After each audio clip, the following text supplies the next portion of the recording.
Hello everyone, welcome back to A mini blog. তো আজকে একটা হেলদি এডিশনের ব্লগ করছি। সকালবেলা আমি চিয়া সিড আর ডিম সেদ্ধ করে নিয়েছি। চিয়া সিডের জলটা খেয়েছি আর অ্যাপেল এবং ডিম সেদ্ধ দিয়ে ব্রেকফাস্ট করেছি। এবং দেন হচ্ছে লাঞ্চ।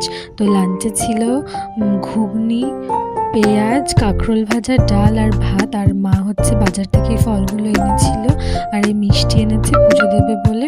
আর দেন হচ্ছে এটা আমি লাঞ্চের পরে খেয়েছিলাম হচ্ছে ভেজিটেবল স্যালাড, যেটা আমার বেশ ভালোই লাগে। তো আমার টমেটো সব থেকে ফেভারিট।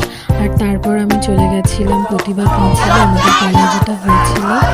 তো আর ডিনারে হচ্ছে খেয়েছি চিকেন স্যুপ এবং কিউকাম্বার স্যালাড। স্যুপ আমার অলওয়েজ একদম ফেভারিট প্রচণ্ড ভালো লাগে। আর তারপর রাত্রেবেলা ঘুমানোর আগে পরিণীত ওয়েব সিরিজ দেখি।